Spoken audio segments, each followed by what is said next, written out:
Ito, siguro marami ring magtatanong ng question na to. Sigurado ako. Siguro medyo malaking percent to ng target market nila. Kung si Project Ava ba will be more than a companion or assistant? Can they be something more? Dun sa mga words na ginamit nila, parang meron eh. Pwede, Diba? kasi yung... Hinihint na nila eh. Sabi nga ni Navi, old technology to. Yung previous version niya, kasi hindi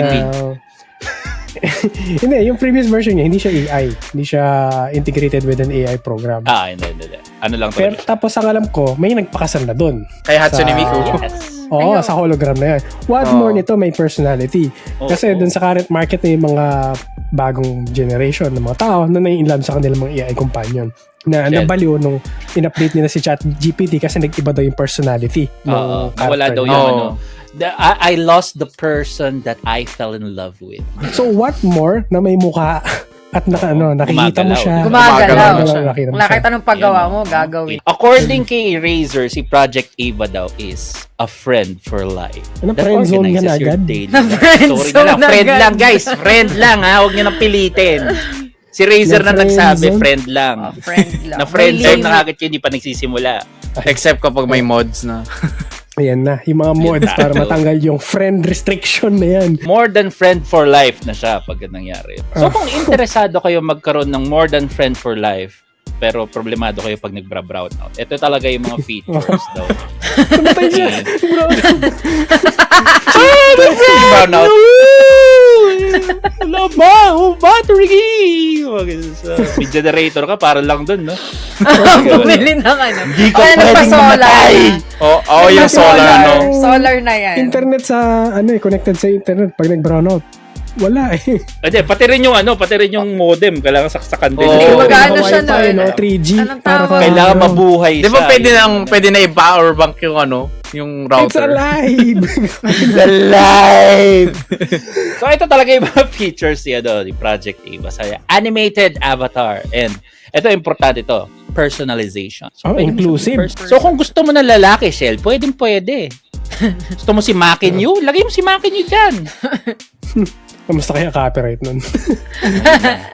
Oo. Best base dito kung gusto mong walang pants, shorts, pwede kasi naka-t-shirt Pwede lang. kasi, Sa, kaya mo i-personalize eh. So, yun, no? Sorry siya, 5-inch animated hologram. Sorry, 5-inch lang. 5-inch lang siya. With natural movements, eye tracking, facial expressions, and lip sync for engaging interaction. sabihin, pabantayan ka niya, may stock ka niya. Nakatingin lang siya. Aba na kuwari, natutulog ka, tapos lagyan mo siya sa tama mo, nakatingin lang siya sa'yo. Tulog ka na? my sweet prince. Ganun siya. Nag-ASMR. Habang natutulog. I want to hear you breathe. Nakakatakot naman yung ano na. Yan. Problemado ka rin na, Shell. Sabi mo, gusto mo lalaki. Ito, choose avatar. So, pwede mo palitan yung avatar. Sino yan? Ang range nila, meron silang mga exclusive characters from Razer na si Kira at si Zane.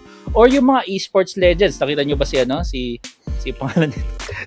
Si Faker. Ayun, si Faker. Ayun, si Ayun, Faker. Ayun, si Faker, di ba? Di ba? Kahit sino. Tsaka yung yung trending na babaeng salarywoman sa Japan. Yan. Si Mayo-chan ata pangalan niya, di ko siya Wally Bayola daw yung gusto nila eh. Para para Wally.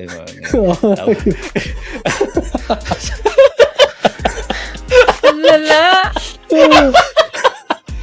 Na-imagine Welcome na. back. Welcome back. Grabe. Ayun. And that's all our topic for today's podcast. So, kung meron po kayong topic suggestion, feel free to leave comments kung saan pong platform nyo kami makayan sa mga ibang social media accounts. And, Bubulong ka.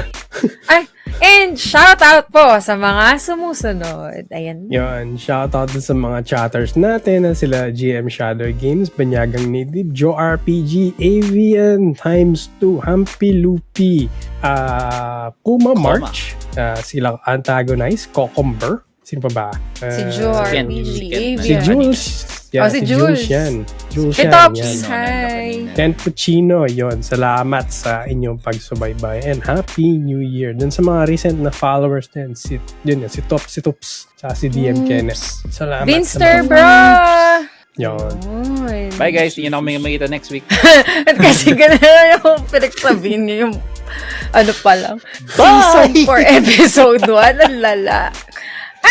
Ano ka ba? Ito na yung last na natin. Season finale. Wag!